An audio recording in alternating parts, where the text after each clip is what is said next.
Olá, meus queridos. No vídeo de hoje, vamos falar um pouco da região sul.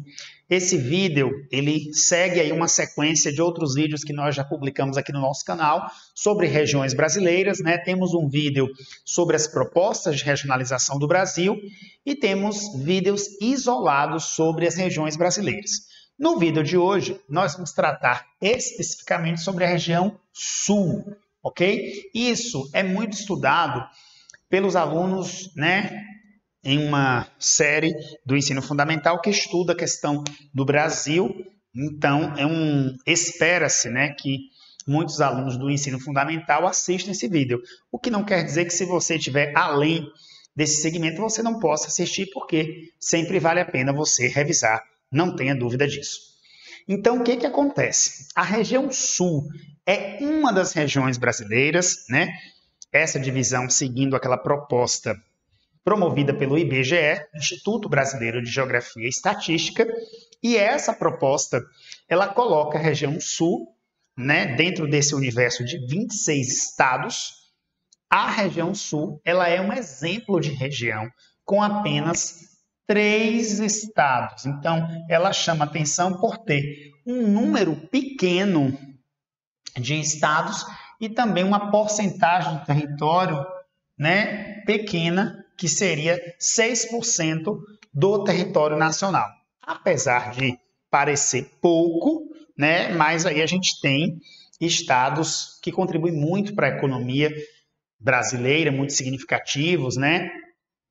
Menor, mas é claro, não menos importante, inclui aí Paraná, Santa Catarina e Rio Grande do Sul.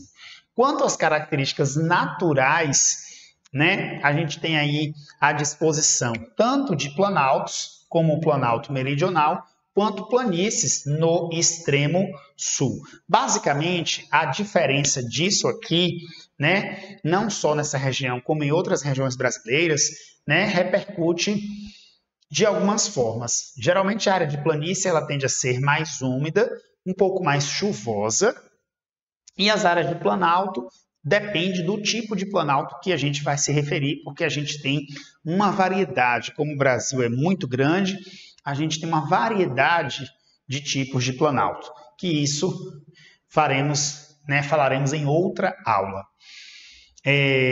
Com um clima subtropical, isso é muito importante considerar, tá?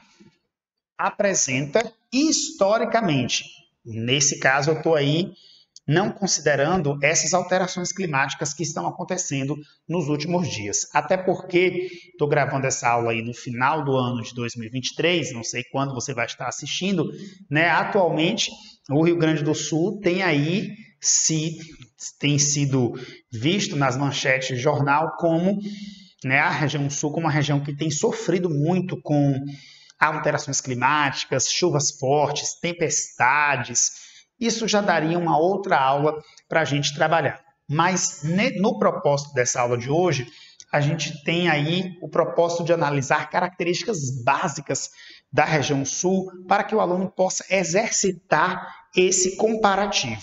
Nesse sentido, o clima subtropical, tradicionalmente, observe como o professor está colocando, tem uma pluviosidade regular. O que significa isso? Historicamente, chuvas bem distribuídas durante o ano, tá?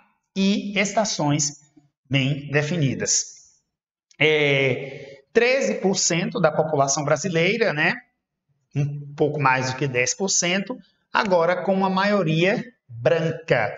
Tem esse destaque de ser uma região que tem uma porcentagem expressiva de pessoas que se autodeclaram pessoas brancas, né? O que é também um objeto de estudo do IBGE. Para a gente entender isso, a gente precisa ter uma mínima noção, uma mínima alusão histórica aí, que é a influência nessa transição do século XIX para o século XX, quando no Brasil a gente já não tinha mais o fluxo de pessoas para serem escravizadas, o fluxo de africanos, enquanto pessoas, né, que historicamente foram exploradas, escravizadas, mas essa transição do final do século XIX para o século XX, O início do século XX é um forte momento em que algumas regiões brasileiras, como o Sudeste e Sul, recebem grande influência da chamada imigração branca, imigração italiana, alemã, açorianos, eslavos.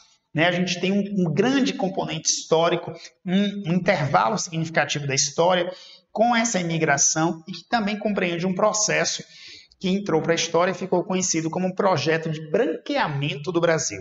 Olha que coisa interessante, que terminologia, que no mínimo chama a nossa atenção. Essa região, em termos econômicos, historicamente, é uma região que tem uma história por ter uma expressiva vegetação arbórea. Historicamente, foi muito explorado a questão da exploração da madeira, que entra, no caso aqui, como atividade econômica do extrativismo vegetal, além do extrativismo mineral, porque a região sul, esses 3 estados, são exatamente os 3 estados brasileiros com essa questão de dispor aí reservas desse importante combustível fóssil, que é o carvão mineral, que pode ser utilizado nas famosas termoelétricas. Vale a pena diferenciar termoelétrica de hidrelétrica. A hidrelétrica gera energia a partir das quedas d'água. A termoelétrica a partir da combustão ou do gás natural ou do carvão. Como o Brasil tem muitos rios, nós utilizamos na nossa matriz energética muito mais as hidrelétricas do que as termoelétricas, mas é sempre importante diversificar a matriz para não ficar dependente especificamente de uma coisa só, tá certo? Muito obrigado pela atenção no vídeo de hoje, obrigado pelo seu engajamento. Se gostou desse vídeo, não deixe de deixar o seu like aí, compartilhe, mantenha-se inscrito no nosso canal. Um beijo grande e até o próximo encontro.